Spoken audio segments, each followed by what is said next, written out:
y'all, and welcome back to another Photography Friday. My name is Jane Corley with Pic Visions, Media Arts and Photography. If it's your first time here, welcome! Make sure to like this video if you learned something new, subscribe to the channel, and ring the bell so you can be notified every time another video is uploaded every week. In today's episode, we're going to learn how to cull and shoot like a champ. Culling your photos refers to narrowing down, deleting the duplicates, the overage, just really narrowing down so that you have the best photos to choose from when you go through your editing process. So let's get started on culling and shooting like a champ. First and foremost, you need to have a plan for your shoot. Know what kind of session it's going to be, know your client's needs, know the cadence and the structure to the shoot. Make sure you know and are familiar with the location, where you're going for your session, if it's in the studio or if it's on location. This will help you narrow down shooting session backdrops, as well as, okay, I need to spend 10 minutes here, 20 minutes there. It will also help with your culling and shooting process because you'll know when you're good at certain background locations based on the type of photos that you've already received. Next to be mindful of is to not delete until you get done with the session. If you take 20 or 30 photos of the same pose, of the same expression, just that look the same, you can narrow down to maybe your top 5 while you are on the session location, but I really wouldn't recommend deleting everything or deleting portions of your session because you never know what it's going to look like on a computer screen. You are hopefully shooting raw, so just make sure that you give yourself enough options when you go into your post-production workflow. If you keep looking at your camera during the session, it will make your client a little uneasy that you're still having to check your work. But every once in a while, just glance down, maybe as you're moving to a new backdrop location, on location shoots. Take a quick look at the last 5 to 10 to 20 photos that you've taken. You can even back up and get a more grid-like view to kind of just get an overview to make sure that you're still on the right track and you're still moving forward with your content. If you do have a session location that is based on 4 or 5 different locations in this one park or backyard or just whatever your location, make sure that you are extending the life of those backdrop areas, but you're not overshooting in those background areas. Use as much as you can in the backdrop of the location and then move on. This will help you have options and giving your client the availability to pick, okay, I really like what I look like against these bushes, I don't really like what I look near the tree, these areas I prefer more than others. So even if you cull down to only 4 or 5 photos within that location, having an option for your client, it just looks better within that portfolio. Also make sure that you get variety as you're in these locations so that you'll have options to cull down from. What I mean by variety is you are subdividing the client's body. So I want from the ground up, feet, arms, everything included.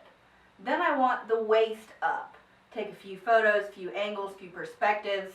Then shoulder level, play with the angles of the shoulders, play with the way that the upper body is reflected and enhanced by the backdrop. So framing with trees, getting different angles and perspectives so that you're getting them with maybe fallen log in the background or a structure of some sort, or just shake up and then move on.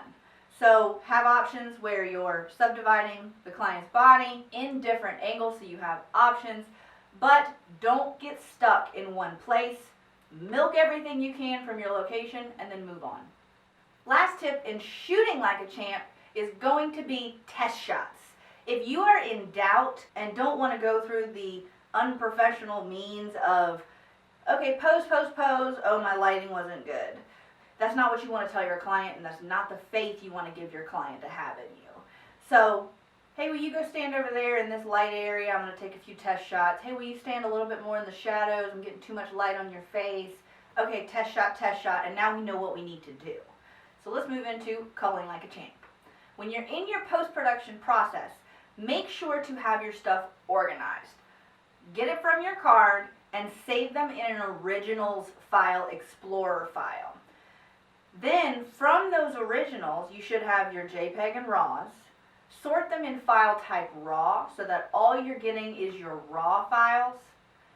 Select on your preview window so that you can preview them as images, and start doing quick selections at a lower grid view so you can actually select on the icons. You can hit your Control or Command button on a Mac. Select just individual ones that will, instead of highlighting a whole bunch in a row, you can just select the ones that you want to choose. Once you get all of your content together, you're going to be selecting a very fractional amount of those images to be your winners. So make a file folder outside of the originals, or you can put it under the originals bundle, but I would suggest having it on, having a master list of the Franklin shoot on Friday, August 27th, 2019. Have that as the file name. Inside that file have another file that says originals, and then have another file as well that says to be adjusted. That way you don't mess with your negatives. You don't get rid of your negatives. I know that this seems like a lot of storage space, and it's going to be. Welcome to the world of being a photographer. You're going to need storage. Have these subdivided folders so that you don't lose your original information just in case something happens, because things happen, y'all. I can't even begin to tell you how many stories I can tell you about things happening that really just mess up your day, and you end up having to rework problems and wasting time, and it's just, you don't want to put yourself in that position. So do make sure that you save off your negatives and create additional folders for your to adjust projects. Once you get these projects narrowed down, you can begin putting them into Photoshop or whatever your post-production process is. I know a lot of people start with Bridge, but I prefer to start with Photoshop because I shoot in RAW, and a lot of the things that I can get done in Lightroom and quick actions to run, I just find it easier to work off that one platform. But I do support Lightroom, I do support Bridge, whatever works for you. Play around with the different programs and just see what works for you, because there's so many really great options out there. So I'll take these images and put them into a folder, then open them in Photoshop, which will open the RAW window. I will select as many photos as I can, make some basic adjustments, maybe just to the exposure, to the lighting, to the contrast, to anything that I want to in my camera raw, and then it will either save them, because they're probably good to go unless they have a few blemish issues or whatever I need to do for post-production, but it'll really allow me to move forward. This culling process is not only going to be the move from the originals, but once you get them basic edited, then cull again. The cull again is going to be put into maybe a cull again folder outside of the originals and the to edit folder. That way you have these RAWs, which is another form of negatives or proofing, and culling down again will help you narrow down the choices for your client. Not that you're not wanting to give them as many choices as possible, but when you have a whole bunch of photos that need to be edited and can't be edited quickly, it's going to take time, and that's going to be additional cost to your client. So if you can narrow them down again, cull them down again, you can give your client the cream of the crop, just the best of the best.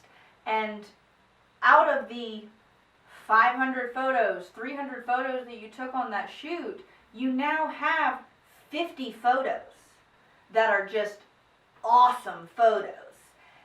The client wants to buy every single one of them, but your contract only says 20. So here's another option for you to offer them as many photos as you feel like you want your client to have.